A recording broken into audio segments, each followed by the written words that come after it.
हाँ बोलो विनीता।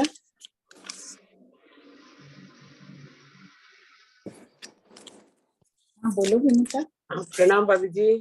हाँ भाभी जी, एक ऐसे क्वेश्चन, देव जो होते हैं ना वो मनुष्य में कम जाते हैं और तिरंज में अधिक जाते हैं।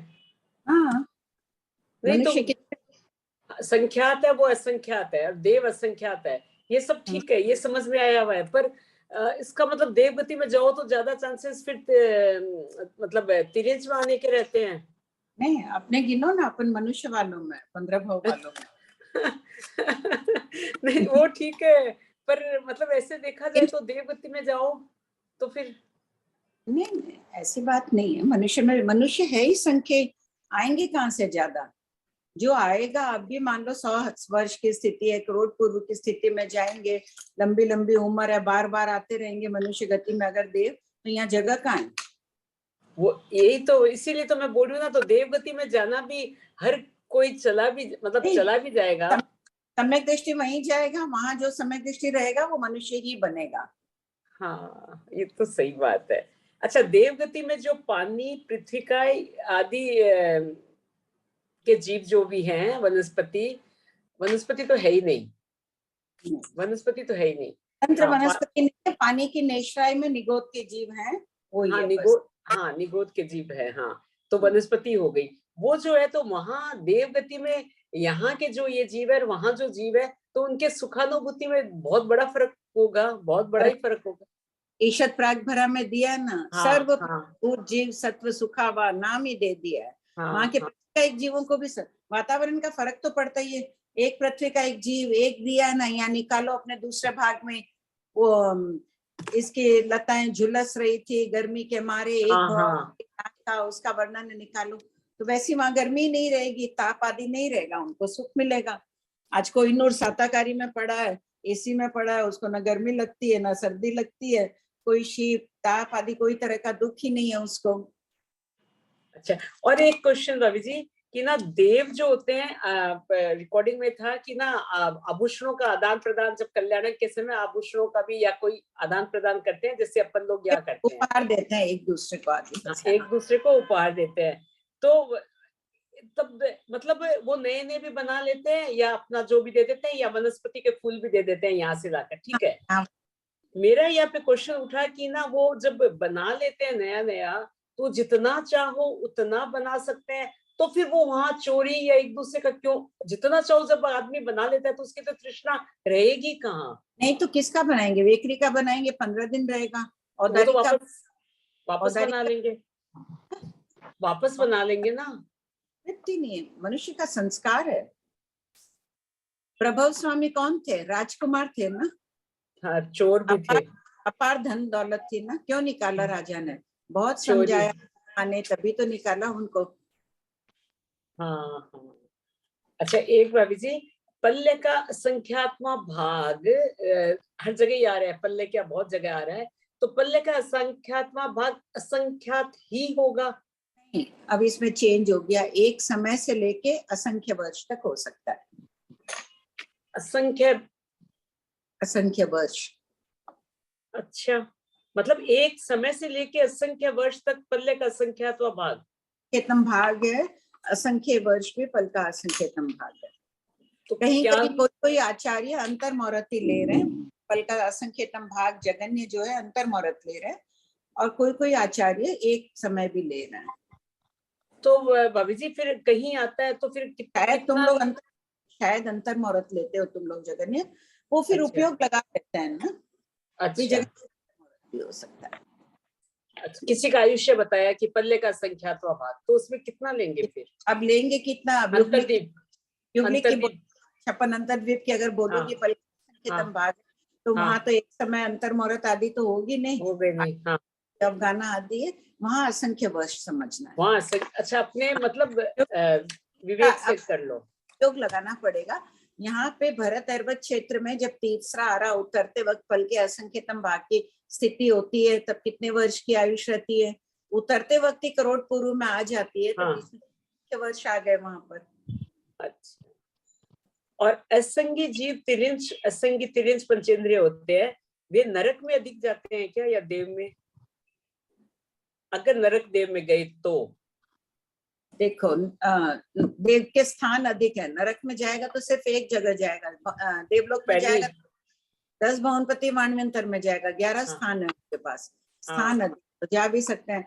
और वो संसार संचितन काल का थोपड़ा खोलो, अल्प बहुत तो देखो, नरक से देव गति में जीव ज्यादा जा रहा है ना। हाँ, स्थान नरक से देव, हाँ हाँ हाँ, याद आ गया, ध्यान आ गया भाभी जी। हाँ ठीक है, कृतज्ञोस्मि भाभी जी, हो गया भाभी जी मेरा। हाँ नीता बोलो। हाँ भाभी जी प्रणाम। भाभी जी जो चक्रवर्ती, बलदेव, वासुदेव आदि जो पदवियां है वो औदायिक भाव से होगी ना, शैक्षणिक भाव से थोड़ी होगी? नहीं औदैहिक भाव है, उसमें औदायिक भाव ही आएगा। नहीं इसमें, लेकिन देखो कौन से ज्ञानावर्णी दक्षिणावर्णी का तो बुद्धिमान होते हैं, ये सभी मार्ष पुरुष होते हैं, वो श्लाघनीय पुरुष सभी अपार बुद्धिशाली होते हैं, तो वो तो ज्ञानावर्णी कर्म का क्षोक्षम ही चलेगा, उसमें तो उद्या है नहीं, उद्यानुविक्षोक्षम कह लो ज्ञानावर्णी दक्षिणावर्णी का। और अंतराय कर्म का भी इनके तीव्र क्षोक्षम रहता है, मंच वस्तुएं आदि रहती है। नाम कर्म की प्रकृतियों का सभी श्रेष्ठ प्रकृतियों में तीव्र अनुभाग रहता है, इनके उदय रहता है उसका, यश कीर्ति आदि आदि कर्म प्रकृतियों का सातावेदनीय तीव्र रस वाली रहती है इनके उदय में। लेकिन पदवियां तो भाभी जी औदायिक भाव से मिलेगी, बाकी जो सब मिला तो वो समझ लो शैक्षणिक भाव आ गए। हाँ कुछ शैक्षणिक भाव और कुछ ये, अब जैसे तीर्थंकर नाम कर्म है वो औदैहिक भाव है, चक्रवर्ती, बलदेव, वासुदेव भी सभी इनको भी है ना तीर्थंकर नाम कर्म के अंतर्गत ही ले लिया लोक प्रकाश सर्ग में। उन्होंने कहा 20 की आराधना में तरतमता रहने के कारण जीव, कोई जीव तीर्थंकर बनता है, उत्कृष्ट रसायन आए तो तीर्थंकर नाम कर्म का बंद करता है, रसायन मंद रहे तो चक्रवर्ती, वासुदेव, बलदेव, अपेक्षाकृत मांडिक राजा आदि का बंद करता है। जैसे एक ही प्रकार के तंतु से अनेक प्रकार के कपड़े बनते हैं, एक ही प्रकार के गन्ने से अनेक प्रकार की वस्तुएं बनती है, शक्कर भी बनती है, गुड़ भी बनता है, वो बनता है, वो उदाहरण दे रहे हैं लोक प्रकाश सर्ग वाले। तो भाभी जी जो इनकी जो पदवियां होती है सभी वाली, क्या 20 बोलों में से कोई एक बोल की तो आराधना ये लोग सभी करते होंगे, फिर कोई भी एक या कोई 20 कोई एक, हाँ पर करेगा तो इन सब बोलों की आराधना 63 वाली। हाँ बोलेंगे 20 बोलों की आराधना। ये है किसी का मंद रस वाला हुआ, किसी का वो हुआ, फर्क पड़ गया ना चक्रवर्ती में और वासुदेव में भी, रस में फर्क पड़ गया। हाँ रस में फर्क पड़ गया। और एक भाभी जी कर्म ग्रंथ का प्रश्न था, सर्वघाती प्रकृतियों का जो द्विस्थानिक रस होगा वो भी अपने सर्वघाती कहेंगे ना, उसको देशघाती कहेंगे ना? नहीं सर्वघाती, द्विस्थान, तीव्र द्विस्थान को भी अपन सर्वघाती लेंगे। 4 में देखो, एक स्थान पतित और मंद द्विस्थान पतित, ये देशघाती है। तीव्र द्विस्थान, त्रिस्थान, चतुस्थान, ये तीनों सर्वघाती है। नहीं, मेरा प्रश्न है कि सर्वघाती में चाहे तीव्र रस हो चाहे मंद हो द्विस्थानिक, तो वो भी सभी सर्वघाती आएगा, नहीं टोटल द्विस्थानिक सर्वघाती आएगा? नहीं टोटल क्या द्वि बोली कि त्रि बोली तुम? द्वि दो ठान में दिया। त्रि तो नियमा ही सर्वघाती है, मैं तो द्वि की बात कर रही हूँ। हाँ मैं भी द्वि का ही पूछ रही हूँ, द्वि तो है ही। 3 और 4 तो नियमा सर्वघाती है, 2 में भी तीव्र रस और मंद रस 2 प्रकार से विभाजन किया गया है। 2 का जो मंद रस है उनका ही 2 विभाजन में, मंद रस है वो एक देशघाती कहलाता है, और तीव्र रस होता है द्विस्थान में, वो सर्वघाती कहलाता है। द्वि में दोनों है, द्वि में दोनों ही आएंगे उसमें? हाँ एकदम दोनों है। और देशघाती में तो है ही दोनों, सर्वघाती और देशघाती, तो वहां पर कोई बात ही नहीं है। द्वि में दोनों आ गई। ठीक है भाभी। मैं पूछूं मानसी? हाँ बोलो। मानसी मेरा पहले बुक से क्वेश्चन है, पेज नंबर 166, क्वेश्चन नंबर 956।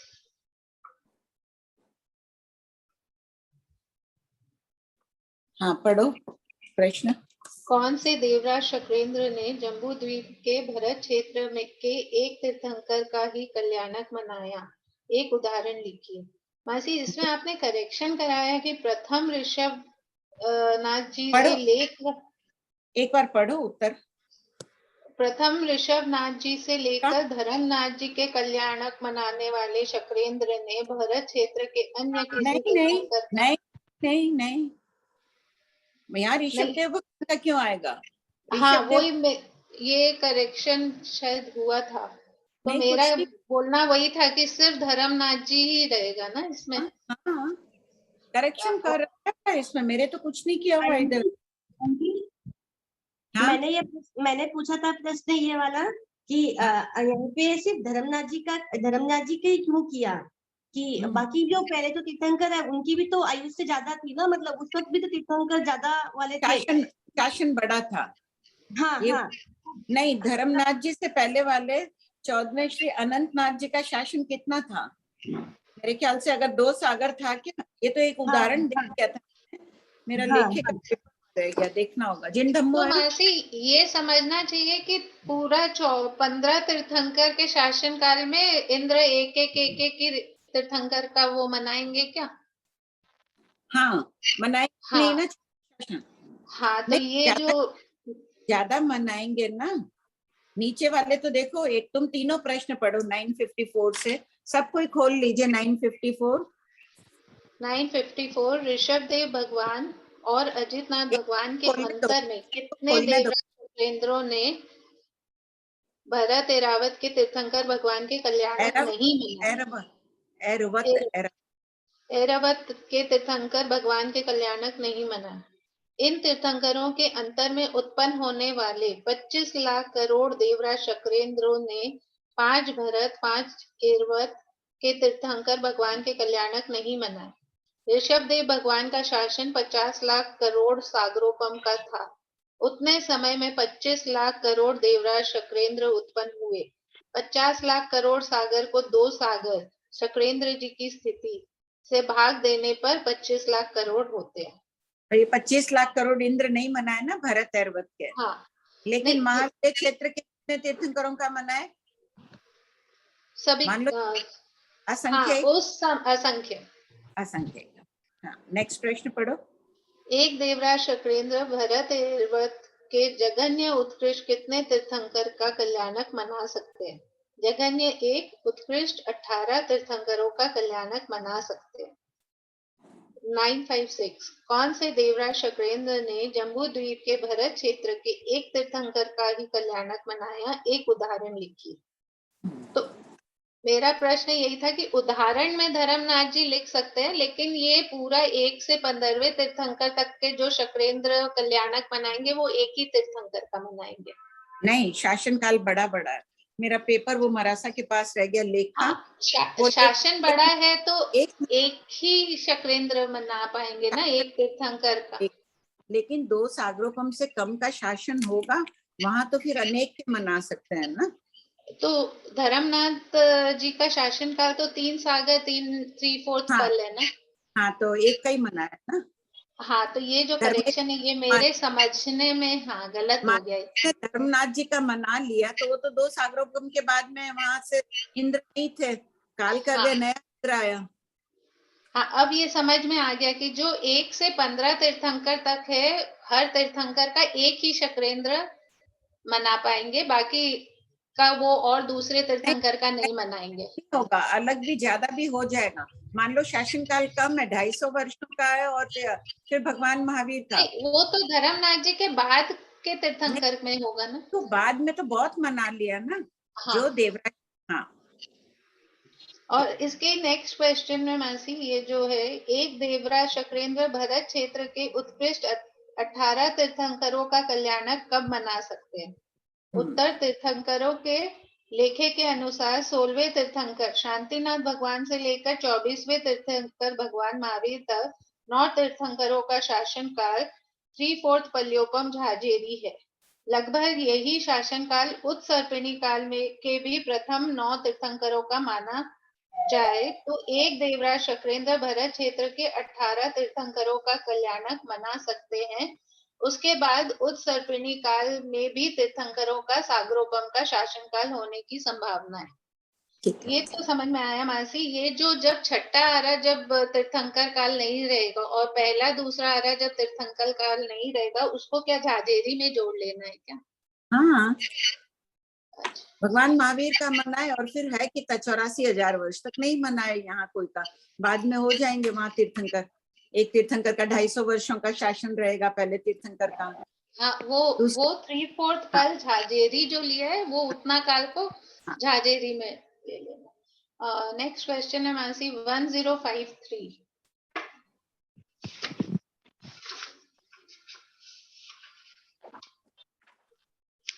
पढ़ो।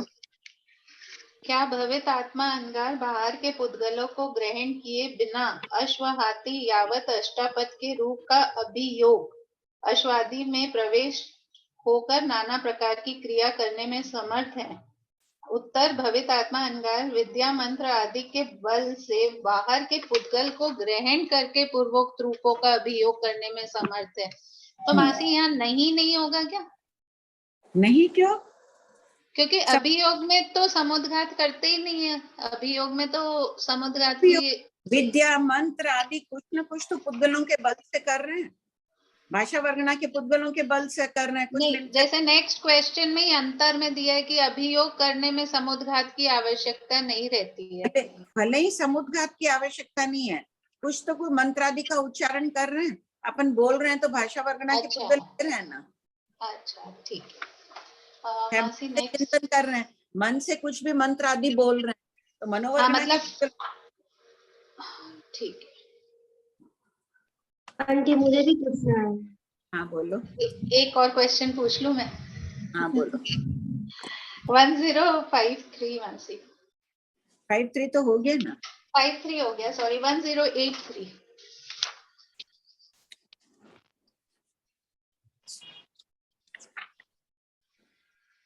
हाँ बोलो।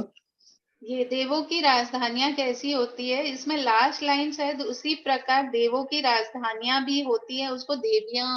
एक बार पढ़ लो, पूरा आंसर पढ़ लो। देवों की राजधानियां कैसी होती है? देवों के भवन महलादि अत्यंत आकर्षक होते हैं। श्रीमद जीवाभिगम सूत्र में विजय द्वार का अद्भुत शब्द चित्र प्रस्तुत किया गया है।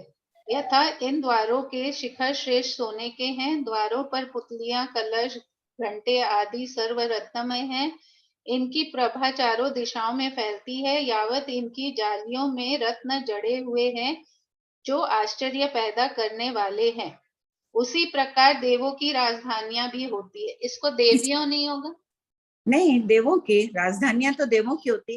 अच्छा, उसी प्रकार, तो मेरे को लगा कि उसी प्रकार फिर देवियों का भी विजय देवियों की भी राजधानियां बताई गई है।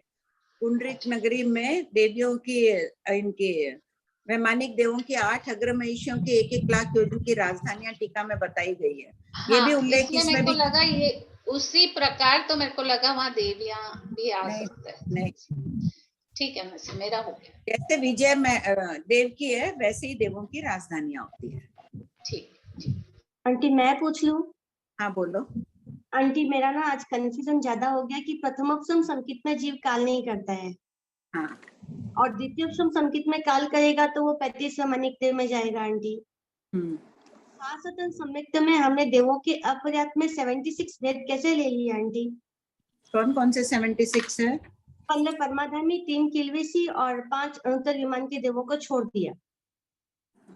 हाँ, तो क्या बात है? तो आंटी अपर्याप्त में कैसे आ गए? अगर हम लोग प्रथमोपसम संकित में जीव काल करेगा ही नहीं, लेकिन शाश्वतन संकित में तो काल करता ही है। आंटी वही कंफ्यूजन है, आप थोड़ा समझा दीजिए।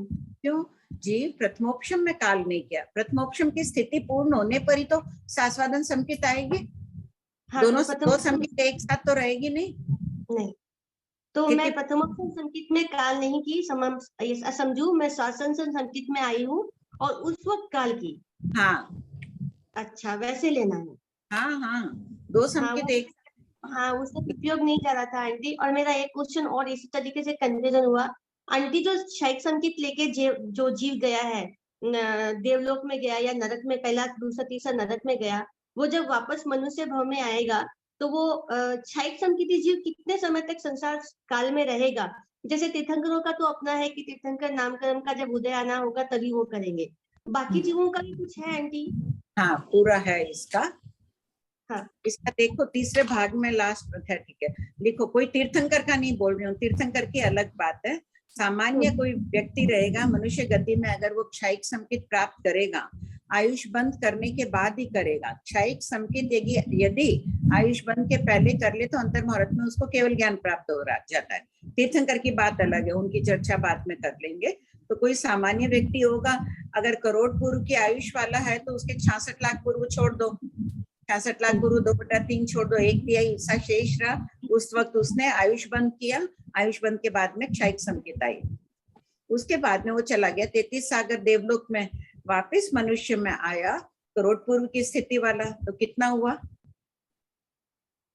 33 सागर, करोड़ पूर्व और 66 लाख पूर्व।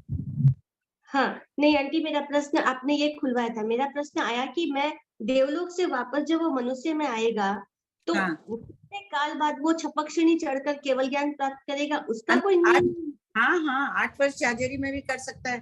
केवली काल देशों करोड़ पूर्व है ना, क्षयिक संकेत आया। हाँ, जगन 8 वर्ष जाजेरी और अंतर मुहूर्त पहले, और मध्य में कुछ भी हो सकता है। कुछ भी हो सकता है। हाँ बस यही कृपा आंटी। हाँ सी, अभी टाइम हो गया, रीडिंग करें या पहले क्वेश्चंस और है? देख लो, अभी रीडिंग करवा लेते हैं ना, नाम लिख लेते हैं। सरला जी मिन्नी पढ़ रहे हैं आज। Question number 5615 5695 5695।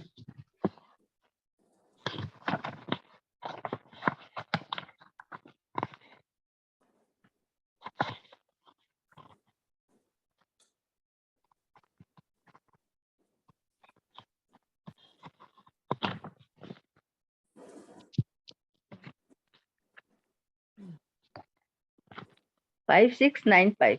तीन विकलेंद्रिय और त्रियंश पंचेंद्रिय में बाह्य उपदि को स्पष्ट कीजिए। आंसर, इनके रहने के, खाने पीने के स्थान आदि बाह्य उपदि हैं। Question number 5696। भंते उपदि कितने प्रकार की है? आंसर, गौतम उपदि 3 प्रकार की है, यथा, सचित, अचित और मिश्र। 24 दंडक में तीनों प्रकार की उपदि है। क्वेश्चन 5697। सचित, अचित और मिश्र उपदि को स्पष्ट कीजिए। 1 शरीर अचित उपदि है।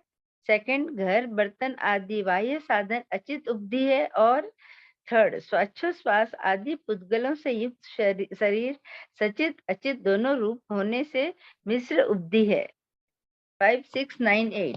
भंते परिग्रह कितने प्रकार का है? गौतम, परिग्रह 3 प्रकार का है, यथा, कर्म परिग्रह, शरीर परिग्रह और बाह्य बंडोपकरण परिग्रह। 24 दंडक का वर्णन उपदि के समान कहना चाहिए। क्वेश्चन 5699। कर्म को परिग्रह क्यों कहा गया है? यद्यपि शरीर और वस्त्राभूषण आदि पर जैसा ममत्व भाव होता है वैसा कर्मों पर नहीं होता है, परंतु कर्मों के कारण ही शरीर, वस्त्राभूषण आदि मिलते हैं। इस अपेक्षा से कर्म को परिग्रह कहा गया है। क्वेश्चन 5700। उपदि और परिग्रह में क्या अंतर है? 1 जीवन निर्वाह में उपकारक कर्म, शरीर आदि उपदि है। 2 उन पर ममत्व भाव होना परिग्रह है। आचारणीय बिंदु, ममत्व से गाढ़ बंधन होता है। इसे जानकर विचारों की राह बदल देंगे तो साधना में निखार आ जाएगा। 5701। भंते परिग्रह कितने प्रकार के हैं? गौतम, परिग्रह 3 प्रकार के हैं, यथा, सचित, अचित और मिश्र। 24 दंडक में तीनों प्रकार के परिग्रह हैं। 5702। भंते प्रणिधान कितने प्रकार का है? गौतम, प्रणिधान 3 प्रकार का है, मन प्रणिधान, वचन प्रणिधान, काय प्रणिधान। 5703। प्रणिधान किसे कहते हैं? मन, वचन, काय के प्रयोग, प्रवृत्ति में एकाग्र होना प्रणिधान कहलाता है। 5704। 24 दंडक में कितने प्रणिधान पाए जाते हैं? फर्स्ट, नैर्यक आदि पंचेंद्रिय के 16 दंडक के जीवों में तीनों प्रणिधान। 2 5 स्थावर में 1 काय प्रणिधान। 3 विकलेंद्रिय में वचन और काय 2 प्रणिधान होते हैं। 5705 दुष्प्रणिधान किसे कहते हैं? मन, वचन, काया की दुष्प्रवृत्ति यानी असंयम, हिंसाकारी प्रवृत्ति को दुष्प्रणिधान कहते हैं। 24 दंडक में दुष्प्रणिधान का वर्णन पूर्वक उत्तर के आधार से करें। 5706 मन, वचन, काय दुष्प्रणिधान को स्पष्ट कीजिए। फर्स्ट, अर्थ रौद्र ध्यान मन दुष्प्रणिधान है। सेकंड, सावध्य भाषा, असत्य भाषा, क्रोध यावत लोभजनक भाषा वचन दुष्प्रणिधान है। थर्ड, काया से हिंसा करना काय दुष्प्रणिधान है। दुष्प्रणिधान रूपी तीनों योग नरक में पहुंचा देते हैं। आज अर्थ रौद्र ध्यान आया किसी को? देखिए, इष्ट का संयोग आदि तो आया ही है, इसमें तो कोई दो राय नहीं है। और आया है तो एक बार चिंतन मनन कर लो, 1 सेकंड रुक कर सब कोई। उसके लिए तसमिच्छामि दुक्कडम दे दो।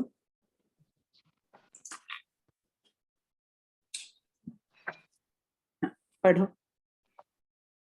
5707 दुष्प्रणिधान किसे कहते हैं? मन, वचन, काया की सुप्रवृत्ति को सुप्रणिधान कहते हैं। जिनके संयम चारित्र होता है उन्हीं में सुप्रणिधान पाया जाता है। श्रेष्ठ परिणामों की धारा, श्रेष्ठ वचन आदि रूप सुप्रणिधान मोक्ष में पहुंचा देता है। मद्रुक श्रावक का थोपड़ा, शतक 18, उद्देशक 7। पूर्वापुर संबंध, श्रावक सुप्रणिधानी। हाँ, इससे संबंधित ले लो प्रश्न। हाँ आंटी, मैं ही पूछ लूं पहले? हाँ बोल दो। आंटी 5697 पॉइंट नंबर 3 नहीं समझ में आया।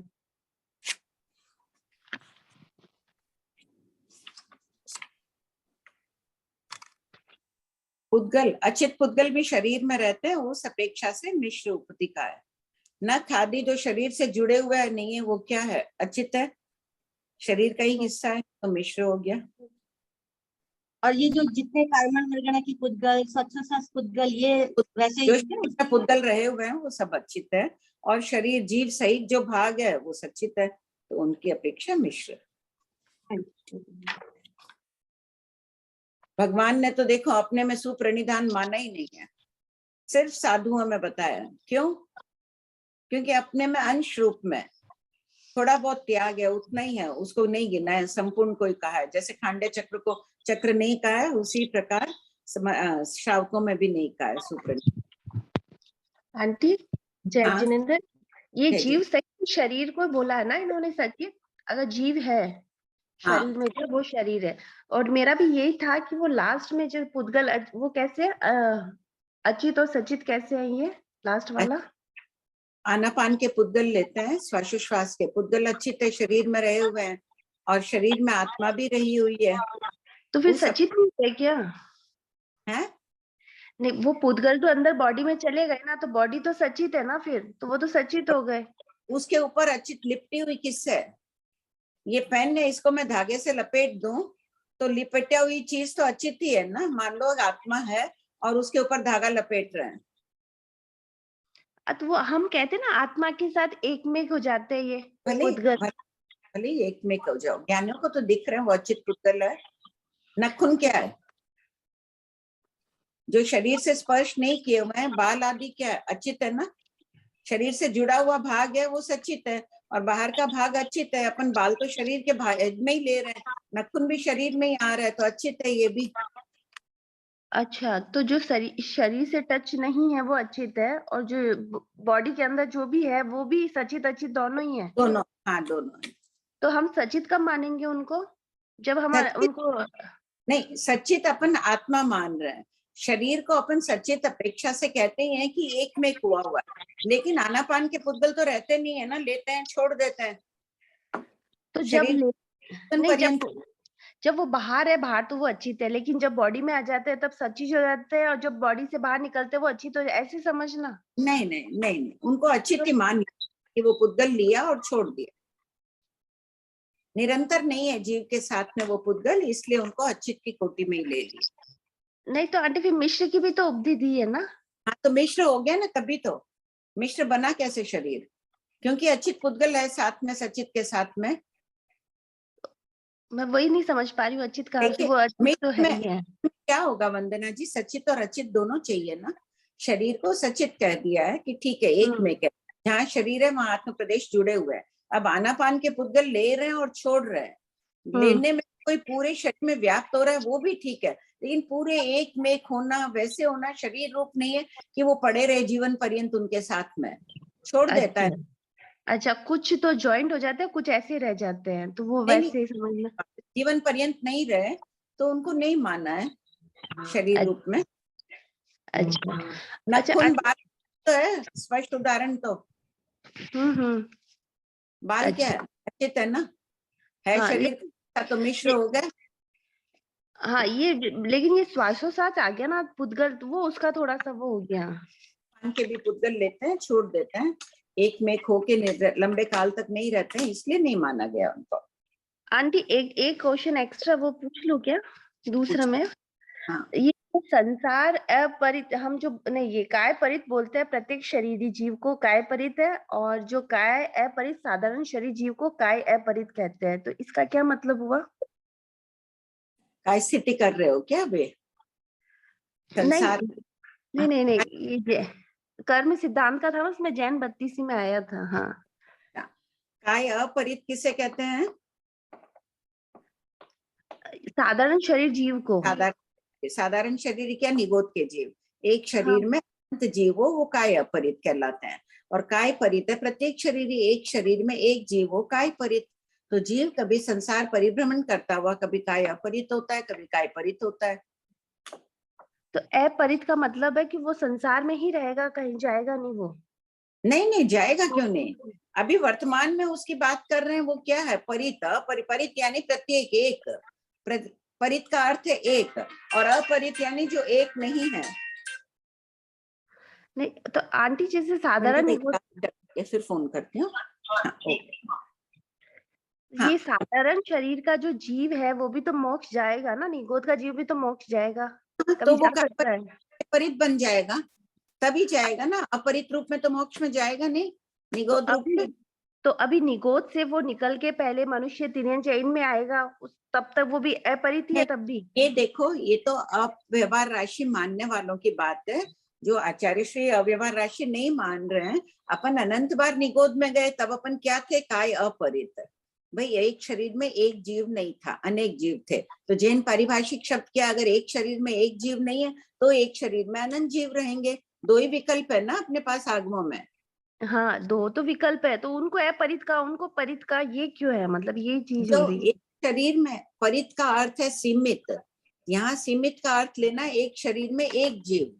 अच्छा, सीमित का अर्थ लेना है। अच्छा, वो संसार पार का नहीं है, मतलब कि वो संसार छोड़ेगा, नहीं, वो नहीं लेना है यहाँ पर, नहीं। अच्छा ठीक है, हाँ अब समझ में आ गया आंटी। और आंटी एक समुद्र का अर्थ है ना, परित, वहाँ परित बोलते हैं ना वंदना जी, एक तो परित है संसार सीमित कर दिया, वहाँ कोई जीव ने जब भी सम्यक दर्शन प्राप्त कर लिया वो जीव परित कहलाता है। तो परित की स्थिति जगन्य अंतर मारत उत्कृष्ट बताई है, देशों अर्थ पुद्गल परावर्तन। कोई जीव शुक्ल पाक्षिक बनते ही थोड़ी देर अंतर मारत में बन जाता है सम्यक दृष्टि एक बार, फिर परिवर्तन गिरा अलग, तो वो उसी दिन से परित कहलाने लग जाता है, वो अलग है। यहाँ काय परित और काय परित, काय अपरित में शरीर की अपेक्षा बोल है। ठीक है आंटी, ठीक। आंटी जय जिनेन्द्र आंटी, प्रश्न नंबर 5703 में परिधन किसे कहते हैं? मन वचन काया के प्रवृत्ति।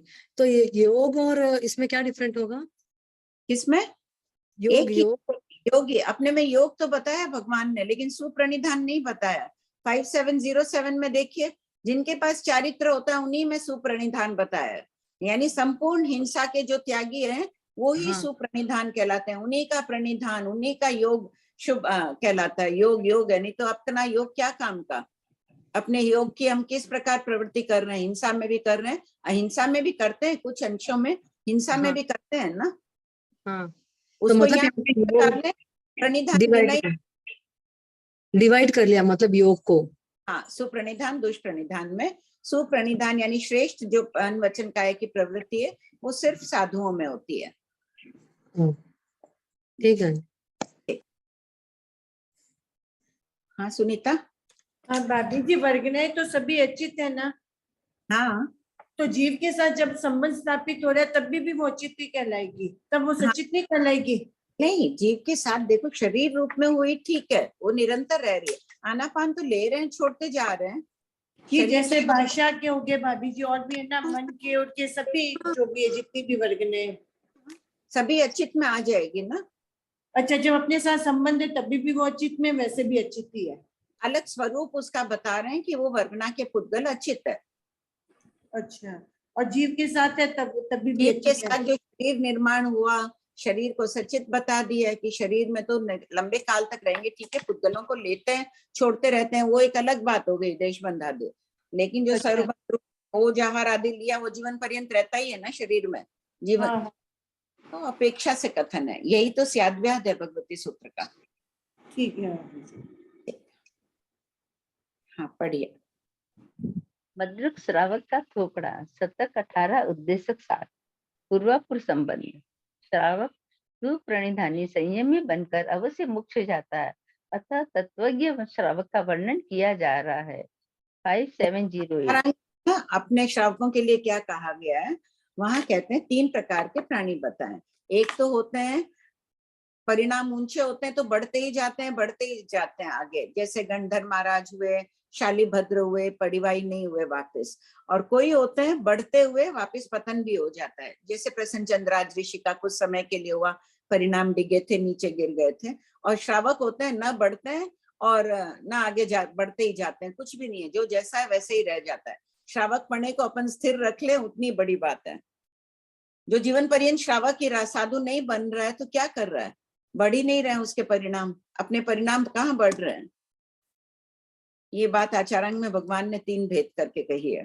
तो जो श्रावक है, ठीक है, सुप्रणिधानी बने बिना तो मोक्ष में कोई जाएंगे ही नहीं, इस तो तत्वज्ञ श्रावक का वर्णन किया जा रहा है। यहाँ अभी जितने भी बैठे हो आप लोग, सब तत्वज्ञ श्राविकाएं गिनी जा रही हो। खूब अच्छा भगवती सूत्र करो, आगे भी अन्य आगम करने हैं। बार बार पढ़ रहे हो, आप पढ़ रहे हो बार बार सरला जी? हाँ पढ़ रही भाभी जी। आंटी श्रावक ही तो दीक्षा लेता है ना, तो बढ़ते हैं? तो है, श्रावक तो दीक्षा नहीं, वो लेता है। सब साधु में आ जाए। श्रावक के लिए क्या है, जो है वैसा ही रहता है। बढ़ जाएगा यानी क्षोभक्षम हो गया तो वो साधु है, क्षोभक्षम होगा प्रत्येक अनावरण कर्म का तभी तो वो दीक्षा लेगा, तो वो श्रावक है ही नहीं। भगवान उस अपेक्षा से कह रहे हैं। हो गया।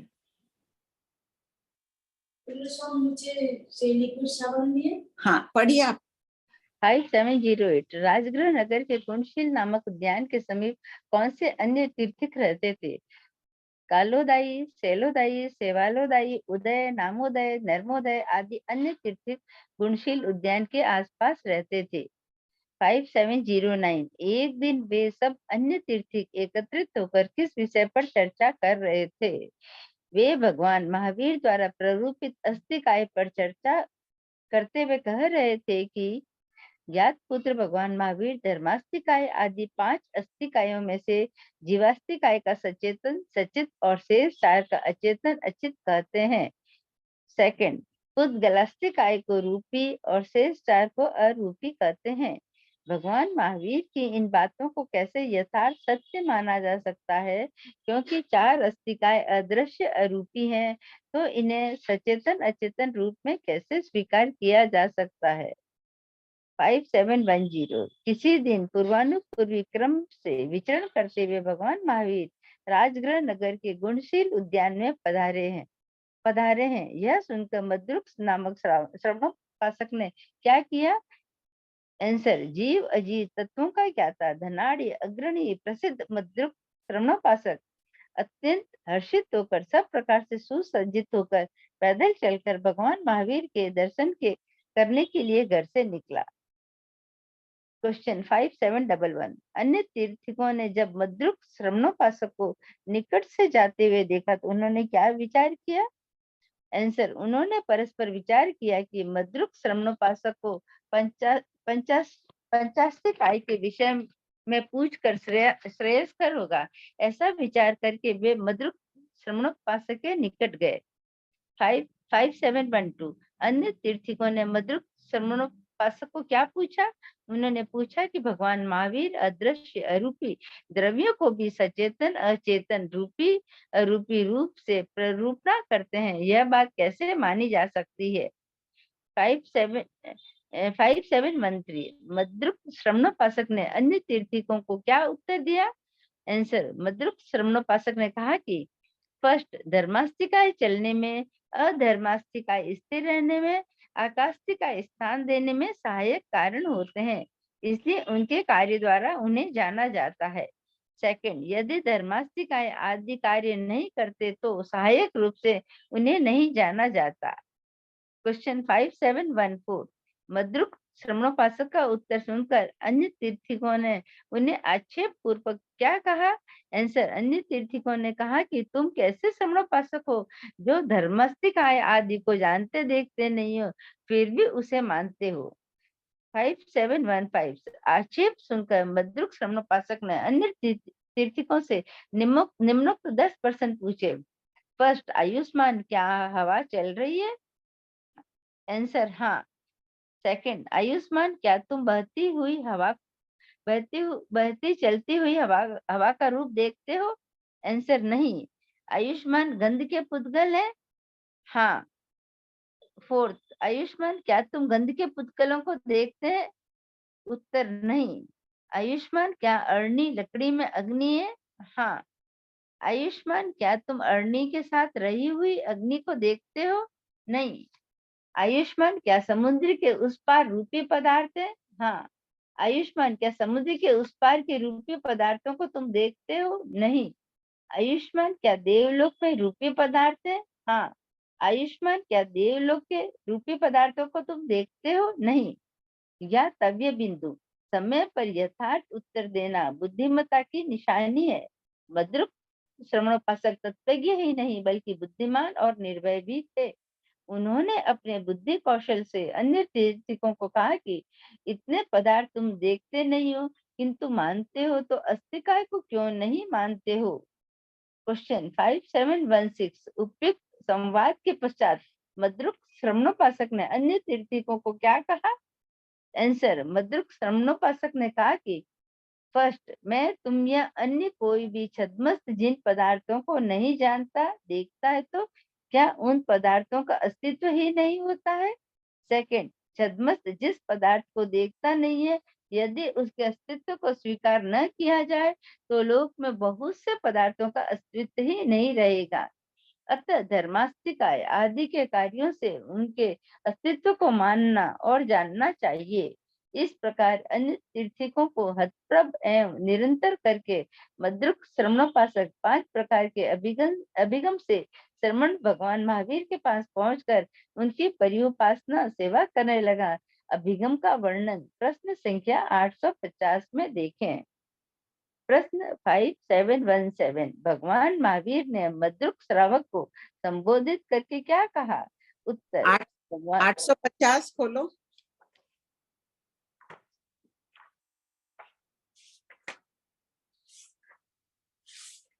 पढ़िए 850।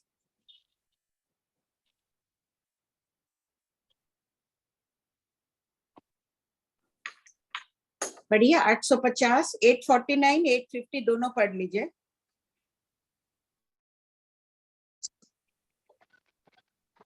क्या हुआ?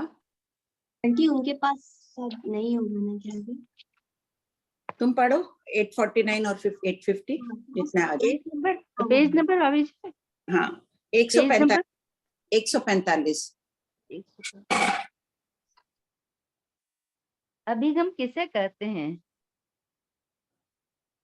त्यागी महापुरुषों के पास जाने की एक विशिष्ट मर्यादा को शास्त्रीय परिभाषा में अभिगम कहते हैं। साधु साधियों के पास जाने के लिए इन 5 अभिगमों का पालन करना आवश्यक है। 849 भी पढ़िए। स्थविर भगवंतों को देखते हुए तुंगियापुरी के श्रावकों ने क्या किया? स्थविरों को देखते हुए श्रावकों ने 5 अभिगम किए। यथा सचित, पहला सचित का त्याग, दूसरा अचित वस्त्रादि को व्यवस्थित, तीसरा उत्तरासन बिना सीला दुपट्टा धारण करना। देखो ये तो पुरुषों के लिए, स्त्रियों के लिए तीसरा अभिगम क्या है, लिखवाया था ना? आंटी, स्त्रियों के लिए विनय से झुककर। हाँ, स्त्रियां विनय से झुककर खड़ी रहती है। उत्तरासन तो होता नहीं है उनके, ये रहती है। कौन से आगम में ये बात क्या लिखवाई थी? उवाई सूत्र में हाँ। 5 अभिगम। ओवाई सूत्र। ठीक है, सब कोई जिन्होंने नहीं लिखा लिख लेना। 5 अभिगम ये लिखे हुए, ये पुरुषों के, तीसरा अभिगम स्त्रियों के लिए भिन्न होता है, बाकी तो ठीक है, एक जैसे ही है।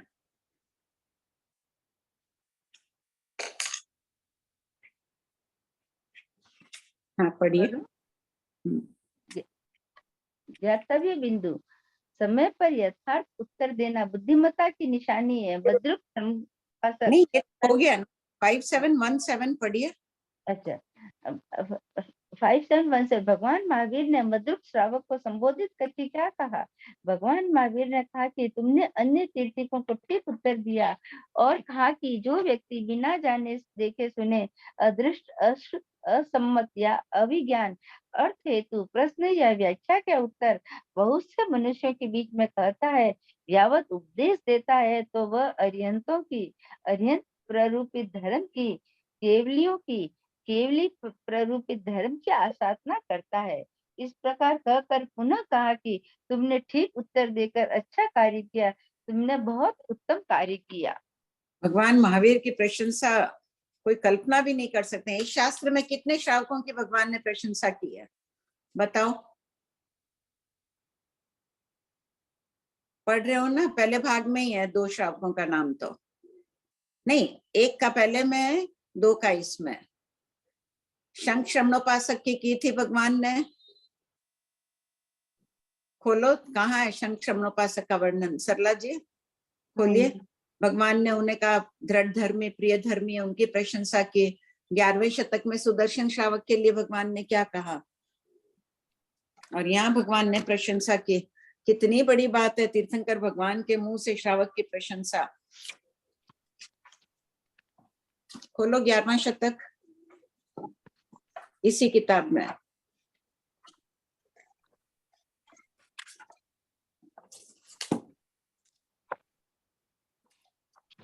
ग्यारह का 11।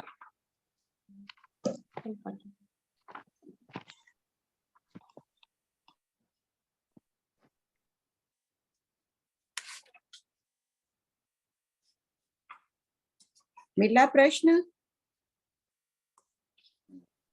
भगवान ने कहा था ना, सुदर्शन तुम जो कर रहे हो अच्छा कर रहे हो।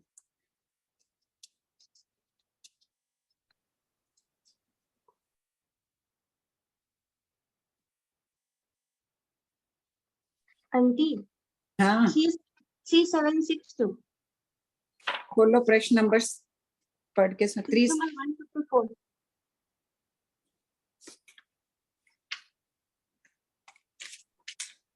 पढ़ो पढ़ो अन्नपूर्णा 3762।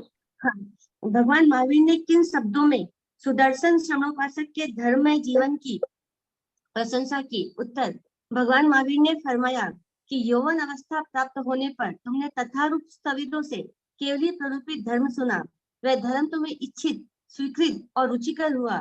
सुदर्शन, इस समय भी तुम जो कर रहे हो अच्छा कर रहे हो।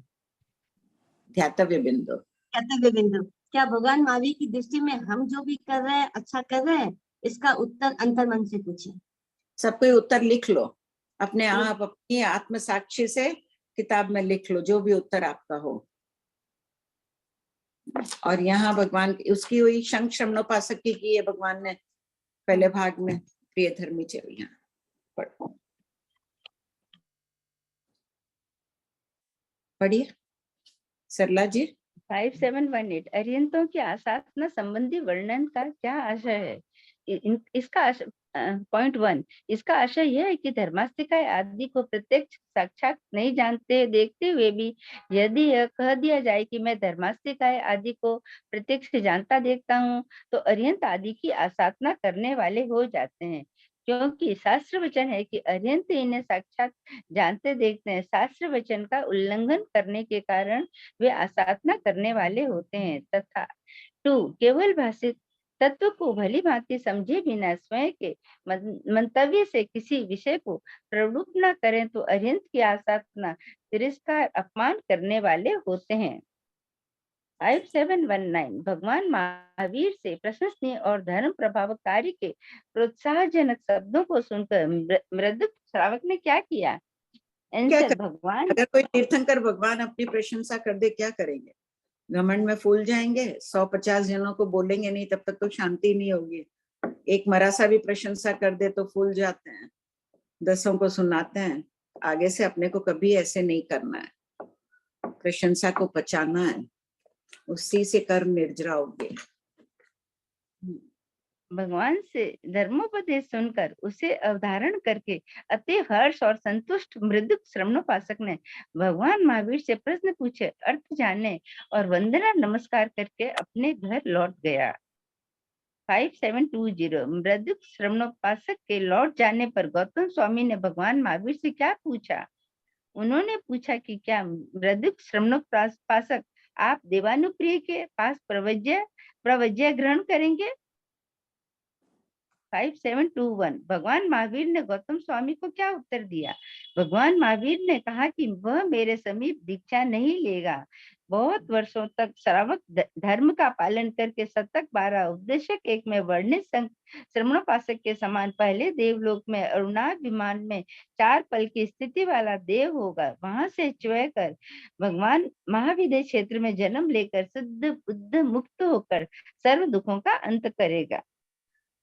5722 उपयुक्त प्रसंग द्वारा क्या प्रेरणा दी गई है?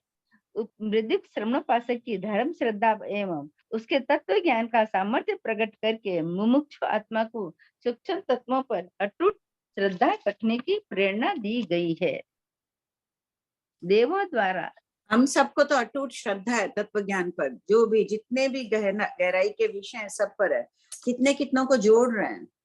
सब अपनी जिंदगी में धर्म प्रभाव ना करो, कम से कम तत्व ज्ञान जैन दर्शन का हृदय माना जाता है। 5-10 को तो सिखाओ।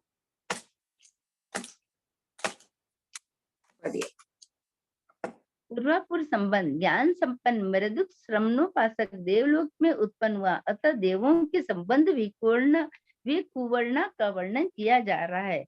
5723 बनते महरिदिक यावत महासुख वाला देव 1000 रूपों की विकुवर्णा करके परस्पर एक दूसरों के साथ संग्राम करने में समर्थ है। हाँ गौतम समर्थ है। 5724 बनते क्या वे व्यक्तिकृत 1000 शरीर एक ही जीव के साथ संबंध होते हैं या अनेक जीवों के साथ संबंध होते हैं? गौतम एक ही जीव से संबंध होते हैं, अनेक जीवों के साथ नहीं। अर्थात एक देव के आत्म प्रदेश 1000 रूपों में फैल जाते हैं।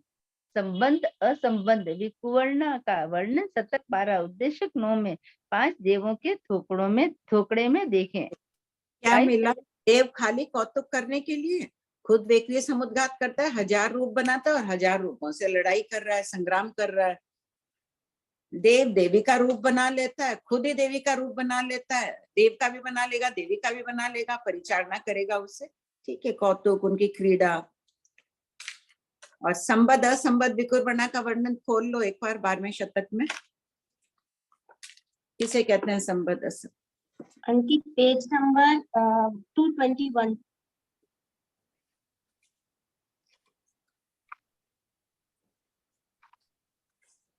Page number 221 question 4107।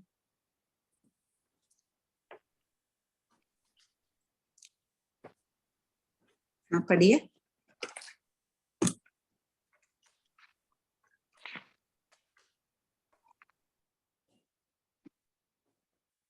Four 4105 Bhavdev की 07 संबंध असंबंध और सदृश असदृश विकुर्णा किसे कहते हैं? आंसर, आत्म प्रदेशों से जुड़े हुए व्यक्ति रूपों को संबंध विकुर्णा और व्यक्ति रूप बना लेने के पश्चात उस शरीर रूपों से आत्म प्रदेशों को निकाल लेते हैं, उसे असंबंध विकुर्णा कहते हैं।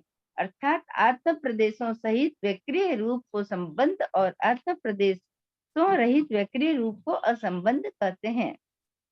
सेकंड, एक ही समय में एक ही समय में समान रूपों की विपूर्णा करने को सदृश एवं भिन्न भिन्न प्रकार के रूपों की विपूर्णा करने को असदृश विपूर्णा कहते हैं। नोट, 3 गति के जीव संबंध यावत असदृश विपूर्णा कर सकते हैं, किंतु श्रीमद् जीवा जीवाभ्युदय सूत्र द्वितीय नैरिक उद्देशक में उल्लिखित है कि नैरिक असंबंध और असदृश विपूर्णा नहीं कर सकते हैं। आगे पढ़िए। टाइम पास के लिए ही ना, अपन भी जैसे टाइम पास के लिए कुछ देखते हैं करते हैं, उस देव को टाइम पास करनी है, खुद कई हजार रूप बनाता है, खुद ही लड़ाई झगड़े करके देख रहा है, उसके साथ युद्ध कर रहा है। ये भी हो सकता है अभ्यास कर रहा हो युद्ध का, उनके युद्ध क्षेत्र में लड़ाइयां तो होती है, तो प्रैक्टिस कर रहा हो, वो भी कारण हो सकता है। पढ़िए।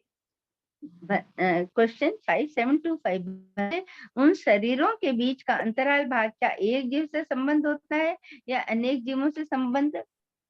गौतम, उन शरीरों के बीच का अंतराल भाग एक ही जीव से संबंध होता है, अनेक जीवों से नहीं। क्वेश्चन 5726, अंतराल भाग को स्पष्ट कीजिए। आंसर, देव और उसके द्वारा बनाए गए रूपों के बीच का स्थान अंतराल भाग है। सेकंड, अंतराल भाग में भी देव के आत्म प्रदेश होते हैं। जैसे थर्ड, एक रस्सी में अनेक वस्तुओं को बांध देने पर प्रत्येक वस्तु का रस्सी से संबंध रहता है, वैसे ही देव के आत्म प्रदेशों का सभी रूपों से संबंध रहता है। 5727, क्या इधर उधर 4 व्यक्ति होंगे तो ऐसे होंगे, सब तरफ फैले हुए देव यहाँ है तो सभी तरफ तांता चलेगा उसके आत्म प्रदेशों का। 5727, क्या पूर्वक शरीरों के अंतराल भाग पर हाथ, पैर या शस्त्र आदि द्वारा प्रहार करने पर आत्म प्रदेशों को पीड़ा होती है? आंसर, अंतराल भाग में आत्म प्रदेश तेजस कार्बन शरीर सहित होते हैं। आत्म प्रदेश अरूपी है और तेजस कार्बन शरीर भी सूक्ष्म है, इसलिए उन पर हाथ, पैर, आग, तलवार आदि किसी भी प्रकार का प्रहार नहीं लगता है। इसी प्रकार का प्रश्न कहाँ आया हुआ है 8वें शतक में? निकालो।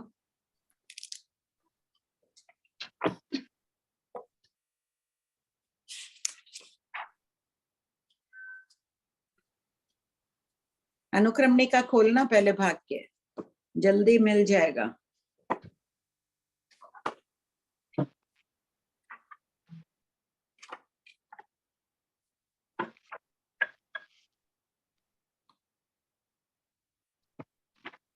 मिल गया?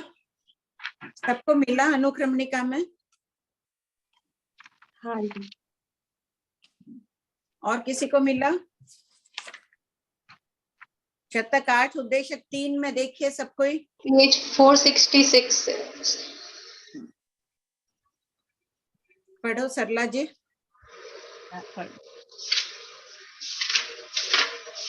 अनुक्रमणिका के लास्ट पेज में एकदम ऊपर ही ऊपर यही मिला, जीव शस्त्र आदि का स्पर्श। क्वेश्चन नंबर क्या है नीता? 2607। 2607।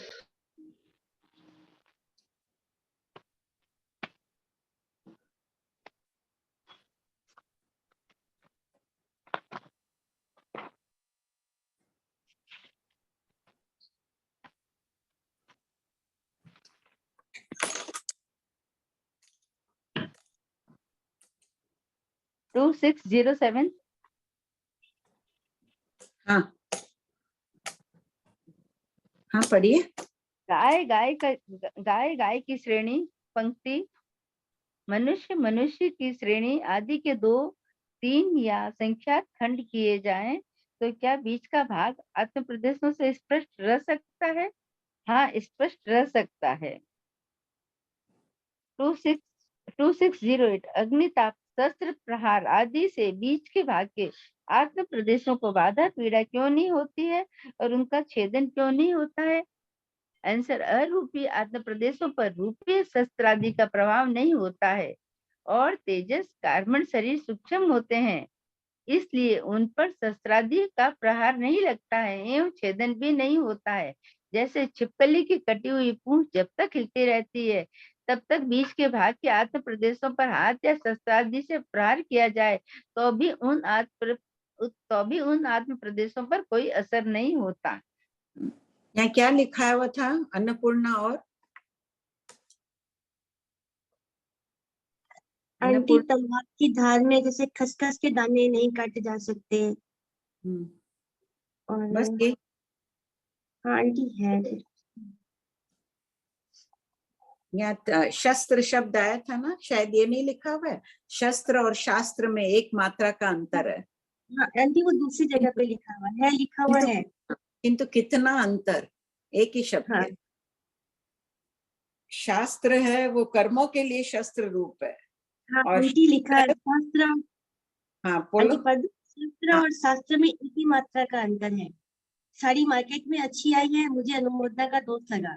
शास्त्र हमें चेताते हैं मत करो, अपना ही अपन तो व्यर्थ की बातें बहुत करते हैं, ये पेड़ लगाओ ये पेड़ लगाओ, इस प्रकार से हम लोग शास्त्र वो कर लेते हैं, क्रिया लगाना। आंटी आपने समुच्चय टुकड़े में भी पढ़ाया था ये बात है समुच्चय मनुष्य का जो जी पढ़ाए थे ना, उसमें भी आपने पढ़ाया था। पढ़िए। हाँ सुनीता बोलो, इसी से संबंधित है तो ले लो प्रश्न। भाभी जी, जो देवता ने 1000 रूप बनाए हैं, तो देवता के भी आत्म प्रदेश असंख्यात है, फिर 1000 रूपों में भी असंख्यात असंख्यात बढ़ता है। हाँ असंख्यात तो होंगे, असंख्यात एक शरीर के आत्म प्रदेश संपूर्ण लोकाकाश जितने हैं। ये 1000 रूप में भी फिर वापस असंख्यात असंख्यात बढ़ दिए। असंख्य असंख्य प्रकार का होता है। ठीक है, पढ़िए। क्वेश्चन 5728 निम्न प्रश्नोत्तरी में देव और असुर किससे कहा गया है? आंसर, जिन शास्त्रों में यद्यपि सभी जाति के देवों के लिए देव शब्द ही प्राय प्रयुक्त है, किंतु यहाँ देव शब्द से ज्योतिषी और वैमानिक देवों को और असुर शब्द से भवनपति और व्यान मंत्री देवों को ग्रहण किया गया है। श्रीमद् भगवती सूत्र अभय देव सूर्य वृत्ति पत्र 753 5729 भंते, क्या देवों और असुरों में कभी संग्राम होता है? हाँ गौतम, होता है। 5730 भंते, देव असुर संग्राम में कौन सी वस्तु देवों के श्रेष्ठ प्रहरण शस्त्र के रूप में परिणित होती है? आंसर, गौतम, देव किसी भी तिनके, काष्ठ, पत्ता या कंकर आदि को शस्त्र बुद्धि से स्पर्श करते हैं, वही वस्तु उनके लिए शस्त्र रत्न श्रेष्ठ शस्त्र के रूप में परिणित हो जाती है। 5731 बनते, कोई भी वस्तु देवों के स्पर्श मात्र से शस्त्र रत्न के रूप में परिणित हो जाती है, क्या उसी प्रकार असुर कुमार देवों के भी होती है? गौतम, आंसर, गौतम, उनके लिए यह बात शक्य संभव नहीं है, क्योंकि उनके शस्त्र नित्य विकुर्वित होते हैं। यानी रोज बेक्रिय समुद्घात करके असुर कुमारों को भवनवासी और वाणियंत्रों को रोज नए नए शस्त्र बनाने पड़ते हैं, और वैमानिक और ज्योतिष देव पुण्यवानी अधिक होती है, जिस किसी भी चीज को हाथ लगा लेते हैं कि अमुक शस्त्र बन जाए, वो वैसी रूप का बन जाता है। आंटी, हाँ पहली वाली बुक में पेज नंबर 304 में जब तमस्या का टुकड़ा आया था ना, तब आपने इसके आंसर में थलन सूत्र 3 की टीका में लिखा, और यहाँ पे आपने ये दिया भगवती सूत्र अभयदेव सूर्यवृत्ति पत्र, इतना दोनों में अलग अलग है आंटी? नहीं, एक ही बात है। उन्होंने अभयदेव सूर्य जी ने भी ये बात दी है। देखो स्पष्ट लग रहा है ना, भगवान देव और असुर बोल रहे हैं, दोनों एक ही बात भिन्न भिन्न शास्त्रों में भी मिलती है। तो भगवान जब देव और असुर दो शब्द बोल रहे हैं, तो देव कौन असुर कौन? और फिर अगले प्रश्न में उन्होंने पूछ ही लिया क्या इसी प्रकार असुर कुमार देवों के भी होती है, तो अलग ले ही लिया है ना। ठणंग में भी है ये बात। कौन से प्रश्न नंबर में थी, खोल लो, बहुत अच्छी बात है, इसने देखा है। आंटी पेज नंबर 304 प्रश्न 154 पढ़ दो एक बार। हाँ, प्रश्न 1654 पेज नंबर 304, देव शब्द से कौन से देवों का ग्रहण किया गया है? उत्तर, श्रीमद् खड़ंग 3 की टीका में देव शब्द से वैमानिक और ज्योतिषी देवों को तथा असुर शब्द से भवनपति और वाणवेंतर को ग्रहण किया गया। ठणांग के टीकाकार कौन है? अभयदेव सूर्य। भगवती के टीकाकार कौन है? अभयदेव सूर्य।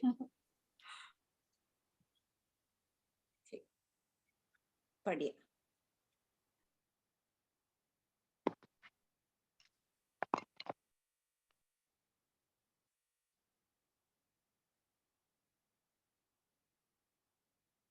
पढ़िए सरला जी। देवों के शस्त्र के विषय में प्रश्न क्यों किया गया है? ईर्ष्या, द्वेष आदि के वश देव भी युद्ध करते हैं, इसलिए प्रश्न किया गया है कि देव असुर संग्राम छिड़ जाने पर उनके पास शस्त्र कहाँ से आते हैं? क्वेश्चन, देवों को शस्त्र की विकुर्णा क्यों नहीं करनी पड़ती है? आंसर, देवों का शस्त्र संयोग पुण्याधीन है। ज्योतिषी और वैमानिक देवों का उच्च प्रकार का पुण्य होता है। इस अत्यधिक पुण्य के कारण शस्त्र बुद्धि से तिनके आदि को छूने मात्र से ही वह वस्तु उत्तम शस्त्र रूप में परिणित हो जाती है। 5734 असुर कुमारों को शस्त्र की विकुर्णा नित्य क्यों करनी पड़ती है? आंसर, असुर कुमारों का पुण्य मदंतर होने के कारण शस्त्र बुद्धि से छूने पर भी वह वस्तु शस्त्र रूप परिणित नहीं होती है, इसलिए उन्हें शस्त्र की विकुर्णा नित्य करनी पड़ती है। 5735 भंते महर्षि यावत महासुख संपन्न देव लमन समुद्र के चारों ओर चक्कर लगाकर शीघ्र जाने अनु पर्यटन में समर्थ है? उत्तर, हाँ गौतम, ऐसा करने में समर्थ है। 5736 बनते महरिद्धि यावत महासुखी देव धातकी खंड द्वीप के चारों ओर चक्कर लगाकर शीघ्र आने में समर्थ है? हाँ गौतम, वे समर्थ हैं। 5737 बनते, क्या इसी प्रकार देव रुच कवर द्वीप, सोलवे द्वीप तथा चारों ओर चक्कर लगाकर शीघ्र आने में समर्थ है? हाँ गौतम, समर्थ है, किंतु इससे आगे के द्वीप समुद्रों तक देव जाते हैं, किंतु उसके चारों ओर चक्कर नहीं लगाते हैं। प्रयोजन नहीं होने से चारों तरफ चक्कर नहीं लगाने की संभावना है। श्री भगवती सूत्र टीका। देखो, इसमें पहले भाग में कहाँ पर आया हुआ वर्णन? युद्ध में देव विकुर्वित शस्त्रों का प्रयोग करते हैं। विकुर्वित और अविकुर्वित दोनों प्रकार के शस्त्रों का वर्णन कहाँ आया? 7वें शतक में देखो। अनुक्रमणिका जल्दी खोलिए सब कोई। अनुक्रमणिका में नाम पढ़ेंगे ना, ध्यान आ जाएगा ये वर्णन कहाँ है।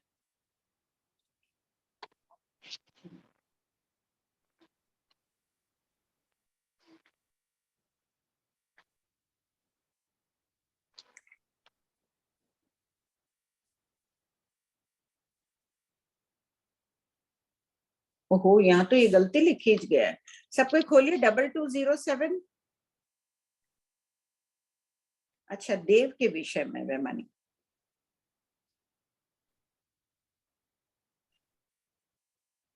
हाँ, 2207 पढ़िए। कौन सा? 2207 भाग 1 में।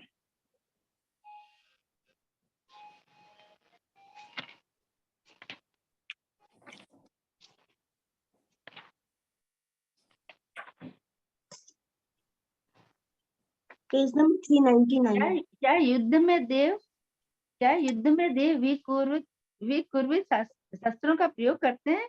उल्लेख उपलब्ध नहीं है। देव शब्द में यहाँ किसे लिया गया है? वैमानिक और ज्योतिष का। ठीक है, लिखा हुआ। अगला प्रश्न एक और पढ़ लीजिए। क्या शस्त्र के बिना भी देव युद्ध करते हैं? आंसर, देव तृण, पत्ता, कंकड़ादि किसी भी वस्तु को शस्त्र बुद्धि से स्पर्श करते हैं तो अतिशय पुण्य के प्रभाव से वह वस्तु उनके श्रेष्ठ शस्त्र रूप परिणित हो जाती है।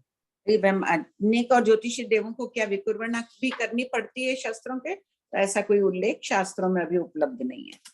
ठीक, आगे का पढ़िए। पुण्य खपाने का थोकड़ा, शतक 18, उद्देशक 7। पूर्वापुर संबंध, देवों को टोकरे से संबंधित कोई प्रश्न है तो ले लो। हाँ।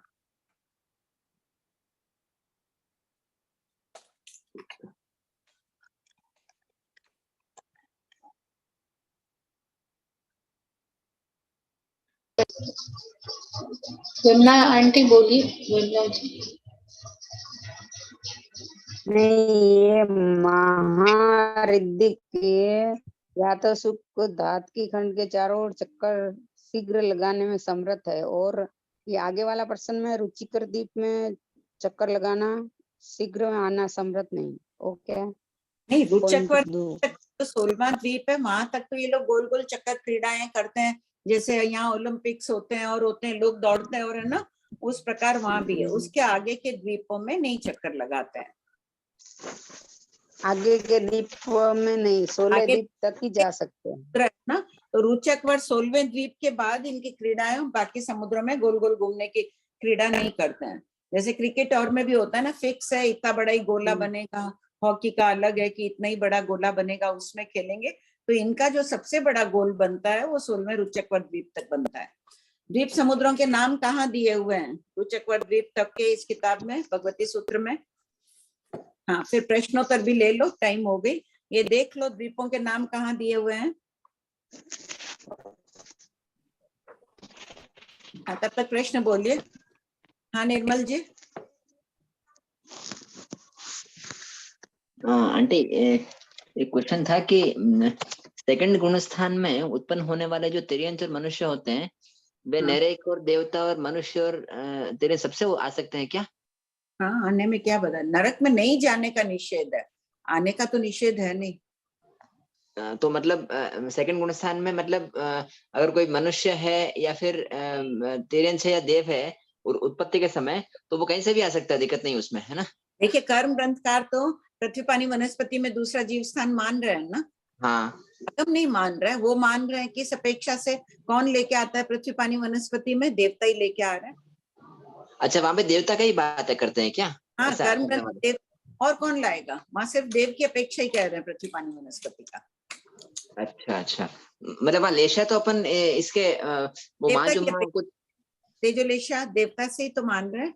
हाँ तो हाँ उसी प्रकार दूसरा जीव स्थान भी होगा, आगम नहीं मान रहा है। ठीक है। हाँ हाँ, करेक्ट है। और ठीक है आंटी, और ये आहारक शरीरी जीव होते हैं उनमें सनन और संस्थान सबसे उत्तम वाले ही होते हैं, नहीं? 6 संस्थान में आहारक शरीर हो सकता है। 6 संस्थान में हो सकते हैं क्या?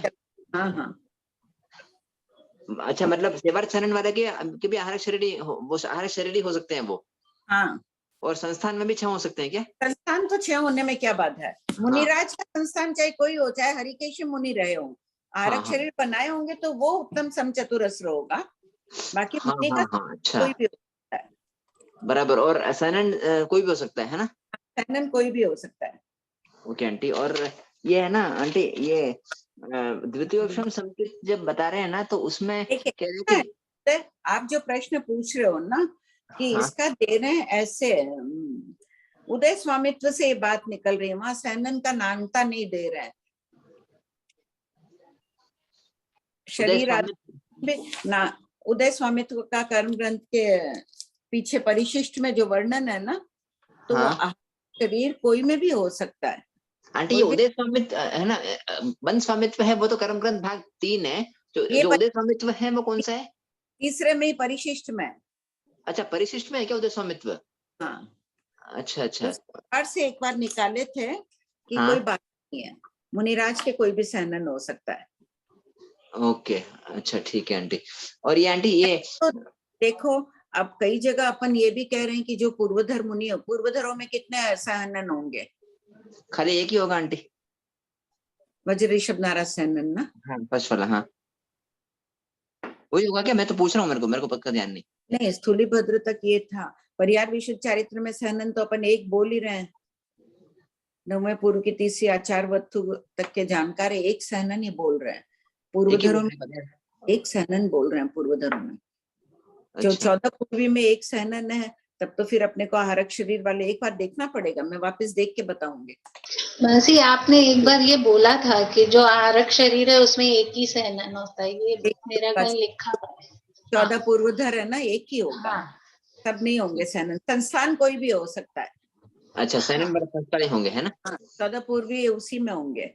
अच्छा आंटी, ठीक है आंटी। और ये हमारी जो ये कर्म तत्व की वाली जो बुक थी ना, उसमें बताया था एक पेज पे कि द्वितीयोपम संकेत वाले होते हैं तो उनके अगर वो गुणस्थान 4 में काल करते हैं, 4-5 में तो 12वें गुणस्थान तक जाते हैं वगैरह, ऐसा बात बताइए, है ना?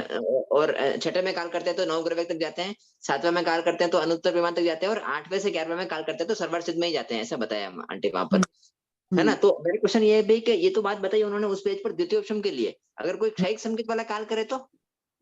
क्षयिक संकेत वाला तो वैमानिक में कहीं भी जा ही सकता है, अगर ये वैमानिक तो फिर नरक में 1 2 3 श्रेणी से घटित कर दिया है ना इन्होंने, तो हाँ सारी बात श्रेणी से घटित की है।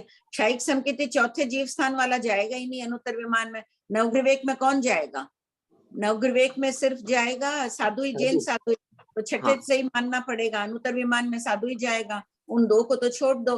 बाकी क्षयिक संकेत चौथे जीव स्थान वाला है, अपन 12वें गुण स्थान तक ऐसे तो श्रावक का ही जाना मान रहे हैं। हाँ हाँ श्रावक ही जाता है 12वें में, आवृत्ति का भी नहीं ले रहे हैं अपन। अच्छा, तो फिर चौथे में काल करेंगे तो चौथे में काल करेगा तो थोड़ा नीचे में ही जाएगा उससे। ऐसा है क्या? श्रावक की गति 12वें तक बताइए। अविरत संयत की वो अपेक्षा से साधु बन जाए तो अलग बात है, द्रव्य साधु। भाव हाँ। उससे नहीं जाएगा, 12वें में नहीं जाएगा, थोड़ा नीचे ही जाएगा वो। ओके, तो फिर आंटी आंटी एक आंटी ऐसे ये राउंड बार बार आता है। साधु में भी देखो, जीवा विगम सूत्र की टीका में दिया है ना इन्होंने कि श्रावक भी अगर देशों अल्पकाल का श्रावक हो तो वो भी नवग्रह, उसमें 12वें देवलोक में नहीं जाएगा। पृथक तो वर्ष आया हुआ है, ये इसमें देशबंध सर्वबंध में प्रश्न आया हुआ है। ओके, तो अच्छा अच्छा, हाँ, पृथक तो वर्ष जाता है ना नवग्रह में। हाँ हाँ हाँ हाँ, तो जाता ही नहीं है। 12वें देवलोक में भी पृथक तो वर्ष वाला क्या क्या नहीं वो आंटी आवाज दूसरी तरफ से आ रही है सही। अच्छा, दूसरी तरफ से आ रही है। हाँ, फरमाइए आप आंटी क्या बोल रहे हैं? मतलब नवग्रह में तो ऐसा बताया ना उसमें गमक में कि पृथक वर्ष वाले जा सकते हैं करके। तो वो तो साधु ही जाएगा, श्रावक तो जाते ही नहीं विवेक में। हाँ करेक्ट है। नहीं तो कहने का मतलब पृथक वर्ष अगर है तो फिर वो पृथक वर्ष बड़ा बड़ा वाला होगा, ऐसा है क्या? यहाँ हाँ, श्रावक जाएगा तो बड़ा। अल्पकाल में वो श्रावक इतनी पुण्यवानी एकत्रित नहीं कर पाता है 12वें देवलोक में जाने के लिए भी। नहीं तो आंटी अपन है ना ऐसा नहीं कह सकते हैं क्या, जैसे अपन वो तंदूर मच का सुनते हैं ना कि वो सातवीं पृथ्वी से आया था फिर 7वें में वापस चला गया। 7वीं पृथ्वी से वो कहाँ सुना? अच्छा, खाली 7वें में गया है ये सुनते हैं क्या? आए जाए बाधा नहीं है गमक में। गमक से बाधा कहाँ निकलेगी? 7वीं से आया 7वीं में गया। हाँ नहीं मतलब तो बता ही रहे हैं ना उसका काय संवेद, उसमें बाधा। तंदूर मच के लिए सुनते हैं कि एक जयसेन नाम का रसोइया था राजा का। हाँ, इसके विषय में कथा आती है कि राजा बहुत मांस लोलुपी था। कोई दिन कोई सर्वज्ञ मुनि का पधारना हुआ गांव में। व्याख्यान सुनकर राजा इतना प्रभावित हुआ, उसने सभा में खड़े होकर मांस का त्याग कर दिया। लेकिन उसको मांस लोलुपी था, बहुत मांस याद आता था। खाना सबके साथ में बैठ के खाते हैं, राज दरबारी खा नहीं सकता था। उसने अपने जयसेन रसोइये को बुलाया और कहा कि जब भी मैं अकेला रहूं तो तुम मुझे कुछ लाके खिला देना, मांस आदि। और राजा राजकाज के कार्य में इतना व्यस्त रहने लगा, रसोइया रोज नए नए छोटे छोटे कोमल जानवरों को मारता बनाता, और राजा भी खाने बैठता तो उसके तो खाऊं खाऊं दिमाग में तो वो रहता था। लेकिन सबके सामने खाए कैसे? लोग बोलेंगे कि राजा होके प्रतिज्ञा का पालन नहीं कर रहा है, तोड़ रहा है, किसी को मालूम पड़ जाए तो उधर वो राजा था, वो मर के तंदुल मच बना, और जयसेन रचोइये का कहते हैं कि वो मगरमच्छ बना। ओहो, अच्छा, तो मतलब वो 7वें में तंदुल मच गया करके आता है, पर 7वें से आया था करके पॉइंट नहीं है वहां पर, है ना? इस कथा में नहीं है, और भी कोई तंदुल मच आया होगा, वो अलग बात है। जो अपन अभी इनकी कह रहे हैं वो आया, वो वर्णन नहीं है। हाँ अच्छा ठीक है आंटी। मतलब मैं तो ये एक्चुअली पॉइंट बोलना चाह रहा था कि जैसे फॉर एग्जाम्पल 7वें से आया और अंतर्मूर्ति उसकी उम्र थी और फिर 7वें में वापस चला गया, तो अंतर्मूर्ति में उसने 7वीं तक का बंद कर लिया ना करके, वो पॉइंट बोल रहा था मतलब। हाँ, अप्रमत होके अंतर्मुहूर्त में वहां का बंद कर सकते हैं ना। अप्रमत होने के पहले जो अनुत्तर विमान में सर्वार्थ सिद्ध विमान में जाएगा, 33 सागरोपम की स्थिति प्राप्त करेगा। अंतर्मुहूर्त पहले तो वो कृष्ण लेशा में रहेगा ही। हाँ बराबर, कृष्ण लेशा का अंतर उस दिन बात चली थी ना अपनी क्लास में। हाँ आंटी बराबर। तो कृष्ण से सीधा शुक्ल आदि में जा रहा है ना, फिर अंतर्मुहूर्त में परिणामों को शुद्ध कर रहा है ना। हाँ, और वो भी तो अंतर्मुहूर्त में पहुंच जा रहा है। हाँ, लेकिन मतलब वो अंतर्मुहूर्त में ही वो वहां पर अनुत्तर विमान में जा रहे हैं, तो उनकी पहले की साधना बहुत रहेगी उसी भाव में भी, ऐसा यूं कहना क्या? कुछ ना कुछ तो रहती है, हलुकर्मी रहते ही हैं। मरुदेवी माता अंतर्मुहूर्त में अनादि मिथ्या दृष्टि मान रहे हैं अपन तो उनको। तो अंतर्मुहूर्त में उपशम संकित की 3 पुंज की उपशम संकित बने, श्रेणी चढ़ी, सब काम किया ही ना उन्होंने। हाँ बराबर, हर चक्रवर्ती भी किया ही ना अंतर्मुहूर्त में। मतलब इसमें है ना पॉइंट, क्वेश्चन ये आ रहा था कि जैसे कोई जीव चौथे गुण स्थान में यानी समकित अवस्था में अगर उन्होंने आयु बांध ली तो वो तो आराधक हो गए बराबर, है ना? तो उनके तो 15 भव ही है मैक्सिमम अभी, है ना? लेकिन अगर फॉर एग्जांपल जैसे अपन बोलते हैं ना कि किसी के लिए शायद व्यवहार में बोलते होंगे कि मतलब कि संथारा किसी का आया तो अपन बोलते हैं भाई उसके अभी 15 भव ही होंगे मैक्सिमम। तो ऐसा भी तो हो सकता है आंटी कि संथारा लिया, उसके पहले उन्होंने मिथ्यात्व में आयु बांध दी और संथारा में हालांकि वो काल किया पर फिर भी उनके भाव ज्यादा बाकी, ऐसा हो सकता है क्या? हाँ, ज्यादा बाकी हो सकता है, कम भी हो सकते हैं। संसारी हो सकते से 2 भव ही बाकी है, 1 भव ही बाकी है, निश्चित Correct रूप है। से हम किसी का भी नहीं बोल सकते हैं ना। वो हाँ, संथारा लिया, मिथ्यात्व में आयु बंद किया, वो था मान लिए, उसके हाँ। बाद देव में गया और एक अगला भव चरम शरीर भी तो हो ही सकता है।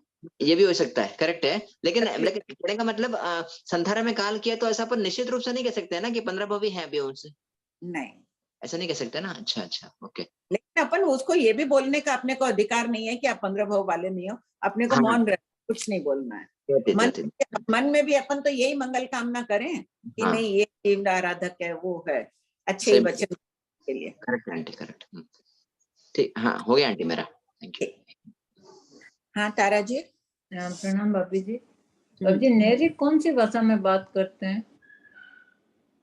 ये देशीय भाषा में, व्याकरण सहित शुद्ध भाषा नहीं होती है, ऐसा महाराजा ने फरमाया था।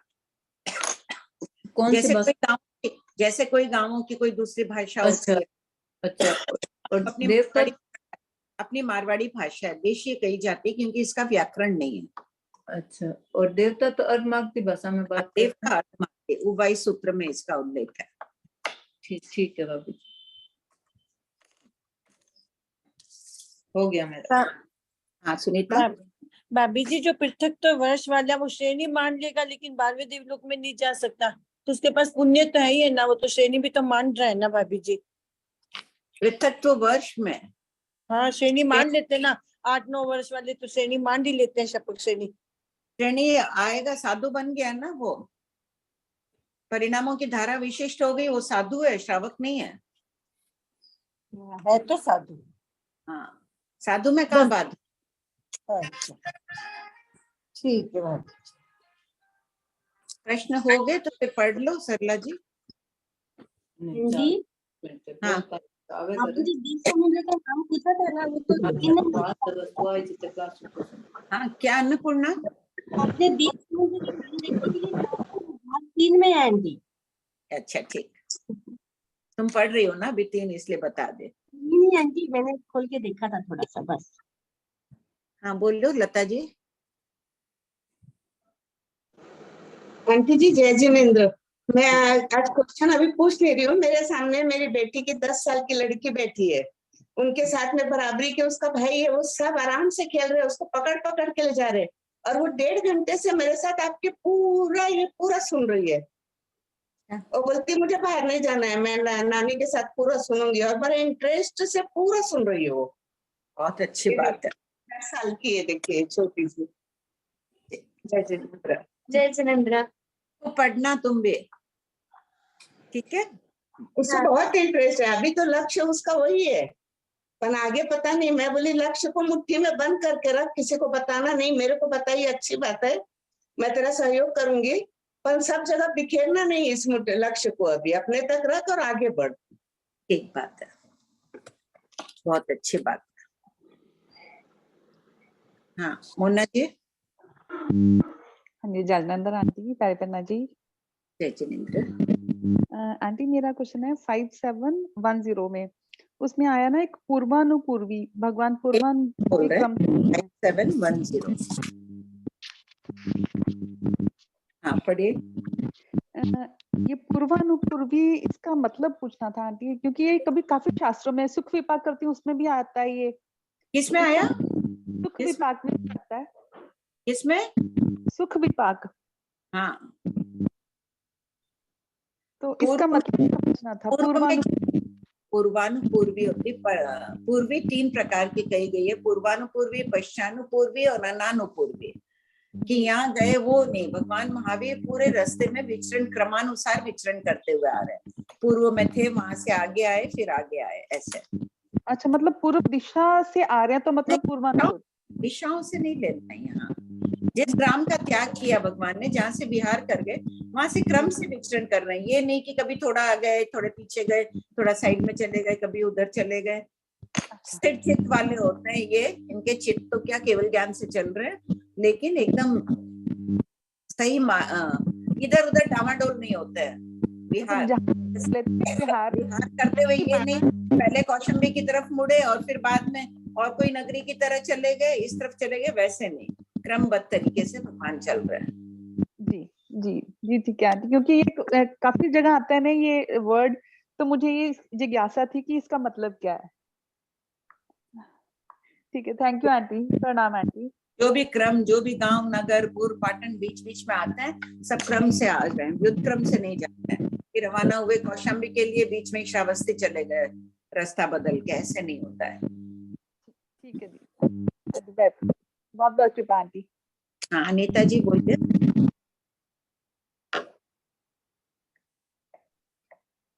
आंटी ये विकुवर्ण का मतलब समझ नहीं आ रहा। विकुर्मणा यानी वेक्रिय शरीर बनाना, वेक्रिय से कुछ बनाना, शरीर ही बनाना जरूरी नहीं, किसी की इच्छा हो गई पेंसिल बना लो, औजार बना लो, ये बना लो, जो चाहे बना सकते हैं, उसे विकुर्मणा कहते हैं। उत्तर मतलब वेक्रिय होता है ना अपन, समुद्धात, उत्तर वेक्रिय करना। हाँ बस उत्तर वेक्रिय करना, उसे विकुर्मणा कहा है। Okay thank you aunty. आप पढ़ रहे हो अनीता जी, कहाँ तक पहुंचे हो? पहला भाग कितना हो गया? पहला भाग तो नहीं हुआ आंटी, पढ़ रही हूँ वापस। कितनी बार पढ़ लिया अनीता जी? मैं एक बार ही पढ़ी आंटी। नहीं पढ़ाओ, थोड़ी स्पीड, 2-3 अपने। तो बीच में वो कर्म ग्रंथ वगैरह पढ़ रही थी करके छूट गया थोड़ा।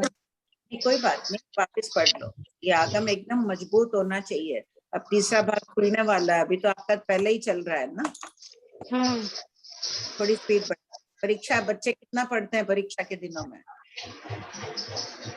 जी आंटी, श्योर आंटी। मासी ये अनुपूर्वी और पश्चानुपूर्वी, ये क्वेश्चन नंबर 608 से 6010 तक है।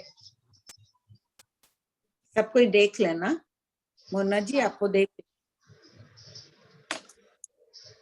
ठीक, किसी का प्रश्न नहीं है? 2-3 प्रश्न पढ़ लो इसमें से। पुण्य खपाने का थोपड़ा, शतक 18, उद्देश्य 7। देवों के विकुर्वित रूपों, शस्त्रों एवं पर्यटन सामर्थ्य का कथन करने के पश्चात उनके कर्म क्षय के काल का वर्णन किया जा रहा है। 5738। भंते क्या ऐसे देव भी है जो अनंत सुख कर्म प्रकृति रूप कर्मांशों को जघन्य 100, 200, 300, उत्कृष्ट 500 वर्षों में क्षय कर देते हैं? हाँ गौतम, ऐसे देव हैं। 5739। भंते क्या ऐसे देव भी है जो अनंत कर्मांशों को जघन्य 1000, 2000, 3000, उत्कृष्ट 5000 वर्षों में क्षय कर देते? हाँ गौतम, है। 5740। जो भंते क्या ऐसे देव भी जो अनंत कर्मांशों को जघन्य 1 लाख, 2 लाख या 3 लाख वर्षों में और उत्कृष्ट 5 लाख वर्षों में क्षय कर देते हैं? हाँ गौतम, है। 5741। अनंत कर्मांशों को क्षय करने के काल मान का हेतु क्या है? 1। जिस प्रकार अल्प चिकनाई वाला आहार शीघ्र पचता है और अधिक चिकनाई वाला आहार दीर्घ काल में पचता है, उसी प्रकार मंद रस वाले कर्म शीघ्र भोगे जाते हैं और तीव्र रस वाले कर्म शीघ्र नहीं भोगे जाते हैं। 2. सभी देवों के शुभ कर्म पुद्गलों के अनुभाग रस एक जैसा नहीं होता है। सुप्तम होता है, जैसे व्यंतर देवों के शुभ कर्म पुद्गल अल्प अनुभाग वाले होते हैं। 3. उनकी अपेक्षा भवनपतियों के कर्म पुद्गल उत्तरोत्तर अधिक शुभ अनुभाग वाले होते हैं, यावत सर्वार्थ सिद्ध विमान के देवों के पुण्य कर्मों में तीव्रतम अनुभाग होता है। 5742। प्रकारांतर अन्य प्रकार से अनंत कर्मांशों को क्षय करने का क्या 1. जितने कर्मांशों को लंबे काल तक भोगता उतने कर्मांशों को 100 आदि वर्षों में क्षय कर देता है। 2. जैसे नल को खोल दो तो टंकी का पानी शीघ्र समाप्त हो जाता है और बूंद बूंद निकालो तो टंकी का पानी देर से समाप्त होता है, उसी प्रकार पुण्योदय के काल में हंसी कौतूहल क्रीड़ाएं, खेल कूद, लोभ आदि से पुण्य कर्मों के अनुभाग शक्ति गुण व स्थिति का घात करके उन कर्मों को शीघ्र क्षय कर देते हैं। 5743। मूल ये पाठ के कैसे, एक सेकेंड, ये क्वेश्चन में जो दिया है, वान व्यंतर देवों से भवनपतियों के पुद्गल उत्तरोत्तर अधिक शुभ अनुभाग वाले होते हैं, आगे आ जाएगा इसका उत्तर। अच्छा।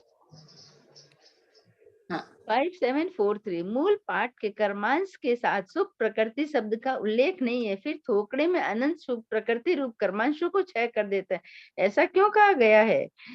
आंसर, देवों के कर्मांश क्षय की प्रक्रिया को स्पष्ट करने के थोकड़े में सुख प्रकृति शब्द का प्रयोग किया है क्योंकि देवों के प्राय सुख प्रकृतियों का उदय रहता है। ठीक है, आगे का फिर पढ़ लेंगे। ठीक है, जय जिनेंद्र सबको। जय जिनेंद्र। जी रिकॉर्डिंग स्टार्ट कर दीजिए।